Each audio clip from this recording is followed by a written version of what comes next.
Shalom adik-adik, kita bersyukur ya hari ini kita bisa kembali lagi datang sama Tuhan untuk beribadah. Sebelum itu, langsung aja kita semua untuk bangkit berdiri. Kita mau memulai ibadah kita dengan keyakinan bahwa pertolongan kita ialah di dalam nama Tuhan yang menjadikan langit dan bumi dan yang memelihara umatnya dari sekarang sampai selama-lamanya. Turunlah atas kita sekalian anugerah dan damai sejahtera dari Allah Bapa, Allah Putra, dan Allah Roh Kudus. Amin. Mari kita sekarang bersatu dalam doa. Tuhan Yesus, terima kasih buat kesempatan yang Tuhan berikan bagi kami, sehingga kami boleh kembali lagi datang beribadah kepadamu.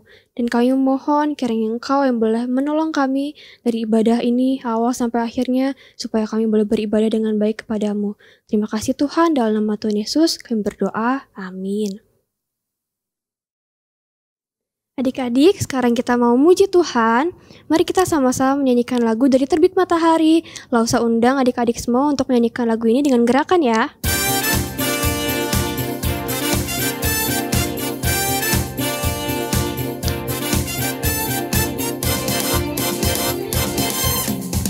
Dari terbit matahari sampai pada masuknya, biarlah nama Tuhan dipuji. Dari terbit matahari sampai pada masuknya, biarlah nama Tuhan dipuji. Puji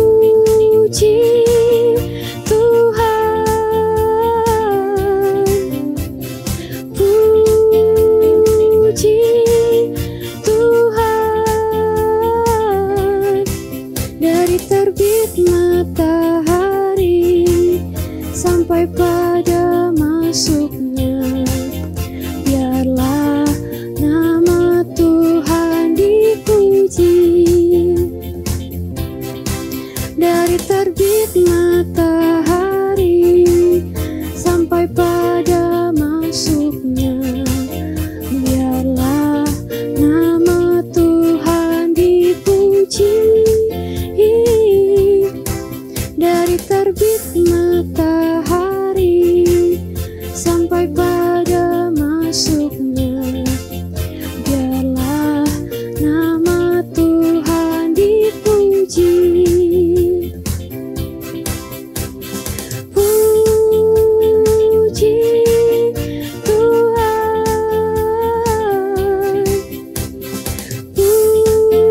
puji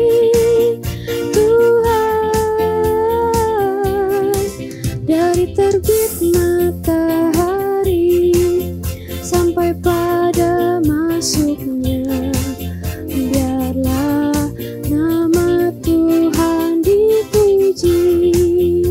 Puji Tuhan. Puji Tuhan, puji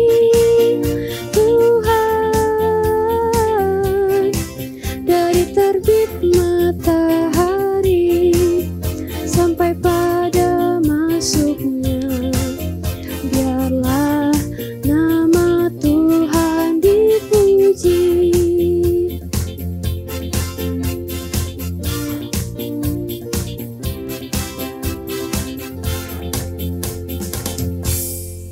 Silakan duduk kembali adik-adik. Adik-adik, kita akan mendengar firman Tuhan. Sebelumnya, mari kita menyiapkan hati dan pikiran kita. Kita akan menyanyikan pujian, Tuhan Aku Perlu.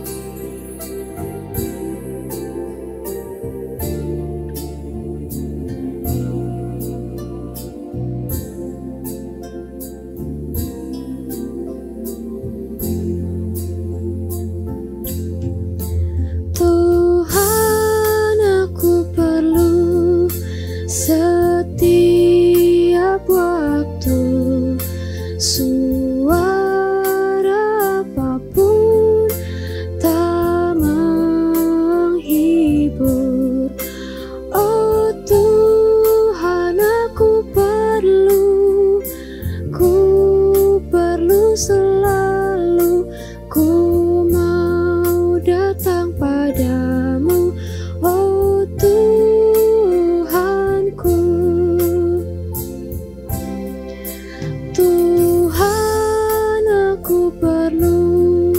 suka atau duka, tinggallah sertaku, ku senanglah. Oh Tuhan, aku perlu selalu, ku mau datang padamu, oh Tuhanku.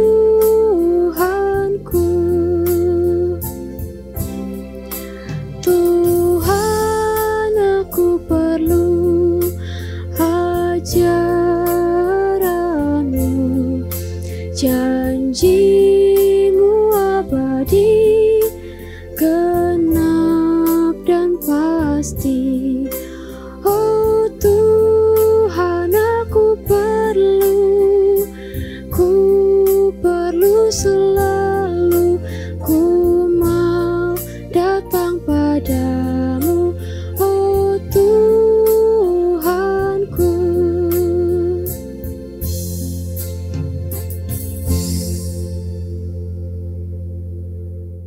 Halo anak-anak, senang sekali loh si Ivana bisa berjumpa dengan kalian semua lagi. Nah, sebelum kita mendengarkan firman Tuhan hari ini, yuk kita berdoa dulu. Tuhan Yesus, terima kasih Tuhan untuk kesempatan pada hari ini kami boleh belajar firman Tuhan. Tolong kami ya Tuhan supaya kami boleh mengerti firman Tuhan hari ini dan melakukannya dalam hidup kami. Terima kasih Tuhan, hanya dalam nama Tuhan Yesus kami berdoa, amin. Oke, sebelum lo mulai, lo mau tunjukin sesuatu nih. Nah, ini dia. Kira-kira apa ini ya? Apakah ada yang tahu ini apa? Apa? Sirup?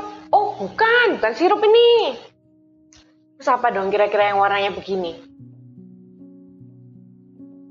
Minyak? Ya, betul. Tapi minyak apa ya ini ya? Minyak goreng? Kurang tepat ya. Apa yang biasanya ini nih ada hubungannya sama warna hijau nih? Yang buahnya warna hijau apa biasanya? Ya, minyak zaitun ya. Jadi minyak zaitun ini terbuat dari buah zaitun yang ada yang warna hijau, kalau sudah matang warnanya hitam ya. Nah, anak-anak, minyak zaitun ini banyak sekali manfaatnya. Bisa untuk membuat roti, bisa untuk membuat makanan ya, memasak, lalu mengobati luka, kemudian juga untuk perawatan kulit. Terus apa lagi ya? Untuk kesehatan juga bisa ya. Lalu ini kalau zaman dulu orang tuh juga pakai minyak zaitun untuk minyaknya lampu, bahan bakar lampu. Nah, waktu di zaman bangsa Israel dulu, ini minyak zaitun ini adalah suatu benda yang sangat berguna dan dipakai sehari-hari ya. Ceritanya loh, sehari ini ada hubungannya juga nih sama minyak zaitun. Yuk kita mau buka Alkitab kita ya. Masih taruh dulu ini. Kita mau buka Alkitab kita di 2 Raja-Raja 4 ayat 1 sampai 7. Yuk dibuka yuk Alkitabnya. 2 Raja-Raja 4 ayat 1 sampai 7 ya. Nah, suatu hari ada seorang perempuan yang datang kepada Nabi Elisa. Siapakah perempuan ini? Nah, perempuan ini dulunya tuh dia adalah seorang istri dari nabi. Ya, dia tuh adalah istri dari seorang nabi. Nabinya ini juga adalah salah satu nabi yang baik ya. Dia takut akan Tuhan, tapi suaminya dari wanita ini ternyata sudah meninggal dan dia meninggalkan banyak sekali hutang. Nah, ibu ini ya yang sudah ditinggalkan suaminya menjadi seorang janda. Dia juga ini ya merasa sedih, suaminya sudah meninggal, kemudian ada banyak hutang yang belum dibayar. Sekarang mungkin dia juga tidak punya penghasilan karena suaminya sudah meninggal dan dia punya 2 orang anak. Nah, janda ini berkata kepada Nabi Elisa, dia meminta pertolongan ya. Nabi, tolong, suamiku itu sudah meninggal dan sekarang penagih hutang datang untuk mengambil kedua anakku menjadi budaknya. Loh, kok bisa ya, hubungannya apa? Nah, zaman dulu anak-anak kalau misalnya orang itu ya berhutang, dia minjem uang nih ya. Ini yang minjemin uang ya, yang minjemin uang. Terus ini yang pinjam uang. Pinjam uang ternyata yang minjem ini nggak bisa bayar. Nah, dia bisa membayarnya dengan tenaganya ya, jadi bekerja lalu bayarannya itu untuk membayar hutangnya ini. Tapi ada juga penyelewengan ya, jadi bukan hanya bekerja untuk membayar hutang, tapi diambil selama-lamanya menjadi budak. Nah, kalau budak itu agak sulit ya, jadi budak itu dia bekerja tanpa mendapatkan uang, terus dia itu statusnya seperti dimiliki ya, seperti benda. Jadi dia tidak mempunyai hak, gak boleh nuntut apa-apa gitu ya. Padahal kan harusnya dia bekerja untuk membayar hutang, tapi ini banyak penyelewengan. Kalau membayar hutang itu nanti malah dijadikan budaknya. Jadi bukan hanya bekerja tapi selama-lamanya jadi budak. Nah, ibu ini tidak ingin hal itu terjadi kepada dua anaknya. Kemudian dia minta tolong sama Nabi Elisa. Nah, Nabi Elisa kemudian berkata kepada ibu itu, "Apa yang dapat ku perbuat bagimu?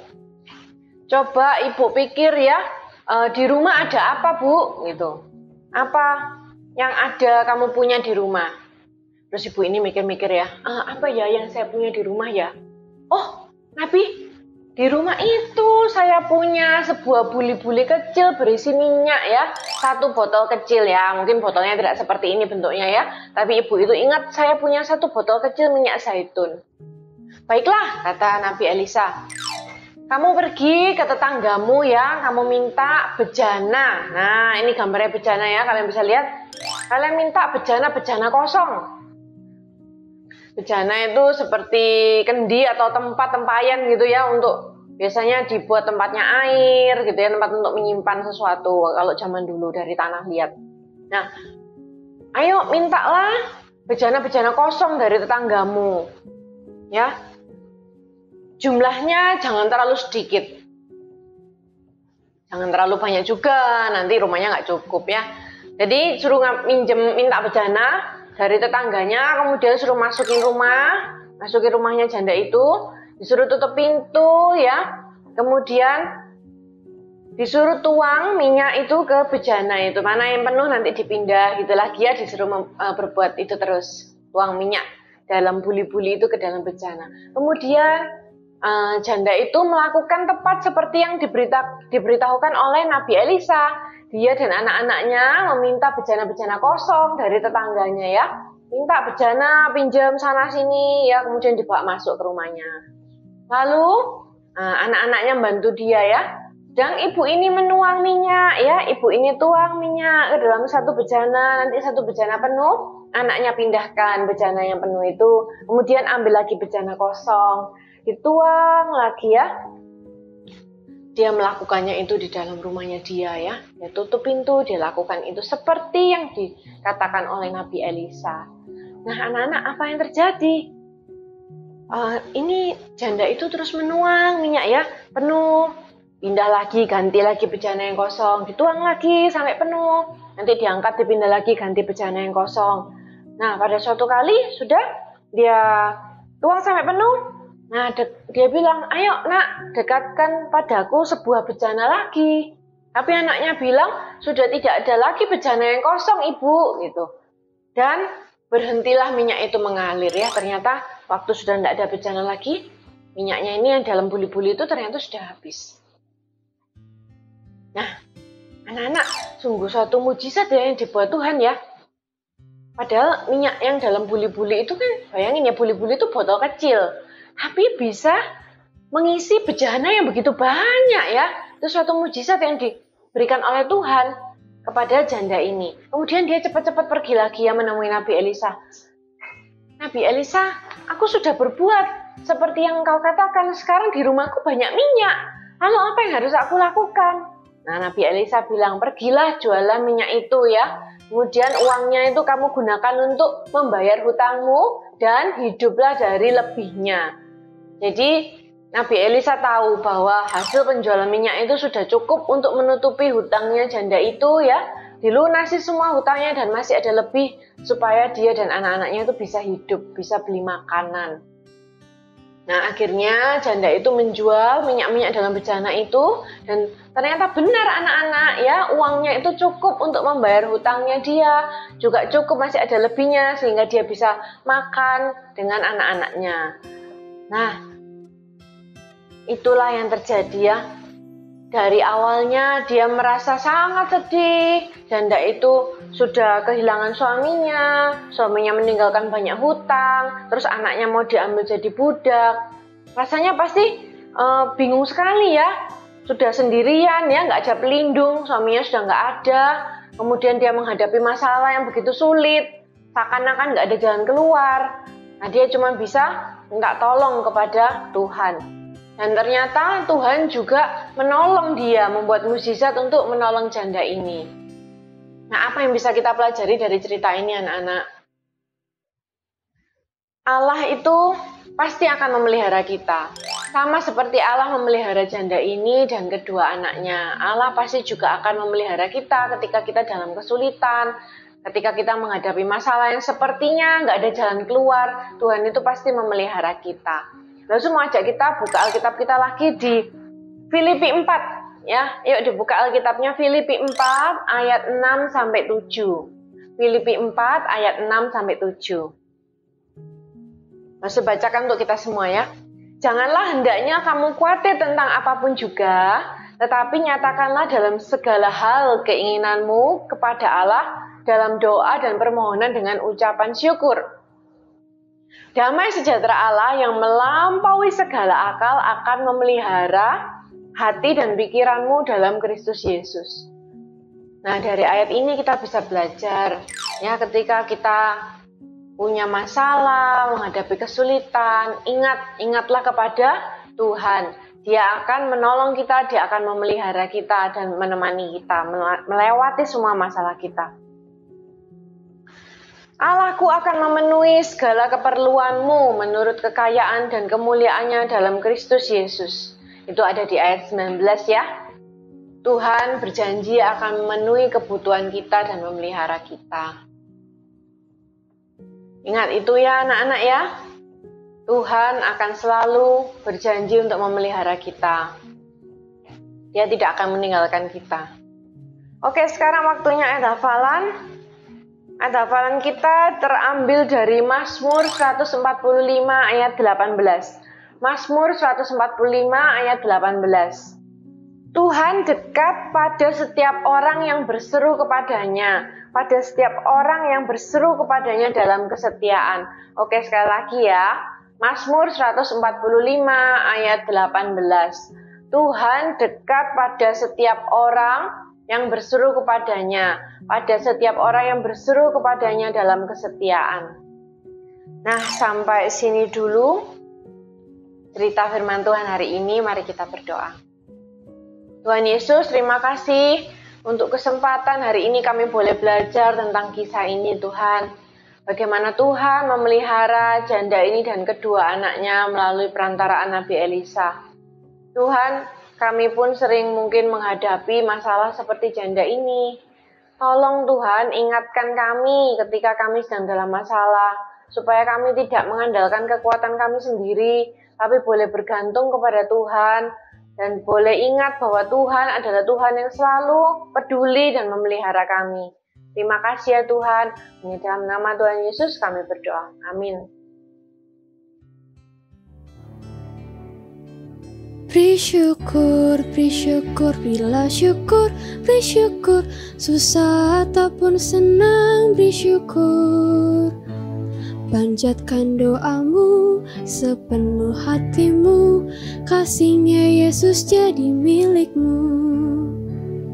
Adik-adik, ibadah kita sudah selesai. Sekarang kita akan memberikan persembahan kita. Persembahan dapat diberikan melalui transfer ke rekening GKA Gloria Pacar atau scan kris berikut ini.